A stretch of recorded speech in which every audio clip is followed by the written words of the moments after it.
1971 সনের এ দিনে বরিশাল বিভাগের ৯ নং সেক্টরের মধ্যে ঝালকাঠি রাজাপুর থানা সর্বপ্রথম পাকিস্তানি হানাদার মুক্ত হয়।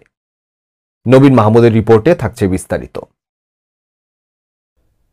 23 নভেম্বর শনিবার 1971 সনের এ দিনে বরিশাল বিভাগের ৯ নং সেক্টরের মধ্যে ঝালকাঠি রাজাপুর থানা সর্বপ্রথম পাকিস্তানি হানাদার মুক্ত হয়। ৯ নং সেক্টরের মধ্যে সর্বপ্রথম স্বাধীন বাংলাদেশের পতাকা উত্তোলন করা হয় রাজাপুরে।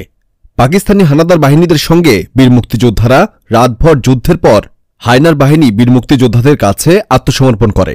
শত্রুমুক্ত হয় রাজাপুর থানা, বন্ধ হয় গণহত্যা। রাজাপুর থানা মুক্ত হওয়ার 15 দিন পূর্বে উপজেলার আঙ্গারিয়া গ্রামের বিশিষ্ট মুক্তিযোদ্ধা আবুল কালাম ও বাবুল হোসেন পাকিস্তানি বাহিনীর সাথে যুদ্ধে শহীদ হন। 1971 সনের 22 নভেম্বর সন্ধ্যা থেকে মুক্তিযোদ্ধারা পাক হানাদার বাহিনীর আস্তানায় আক্রমণ চালায়। শুরু হয় গুলি পাল্টা গুলি। 23 নভেম্বর ভোর রাত 4টার দিকে পাকিস্তানি হানাদার বাহিনী মুক্তিবাহিনীর কাছে আত্মসমর্পণ করতে বাধ্য হয়। এদিনের যুদ্ধে শহীদ হন আব্দুর রহমান, আব্দুর রাজ্জাক এবং গুরুতর আহত হন মোহাম্মদ হোসেন আলী সহ কমপক্ষে 20 জন মুক্তিযোদ্ধা।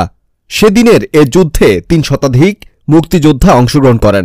এ যুদ্ধে নেতৃত্ব দেন ৯ নং সেক্টরের অন্যতম sub sector commander captain Mohammad Shahjahan Umar. এ যুদ্ধে ক্যাপ্টেন মোহাম্মদ শাহজাহান উমরের পায়ের গোড়ালিতে গুলিবিদ্ধ হন। তিনি বীর উত্তম খেতাবে ভূষিত হন। ৯ নং সেক্টরের মধ্যে সর্বপ্রথম রাজাপুর থানা শত্রুমুক্ত হওয়ায় 1995 সালে রাজাপুরে নির্মাণ করা হয় মুক্তিযোদ্ধা মিলন কেন্দ্র। এছাড়া শহীদদের স্মরণে তাদের নামানুসারে রাজাপুরের কয়েকটি সড়কের নামকরণ করা হয়।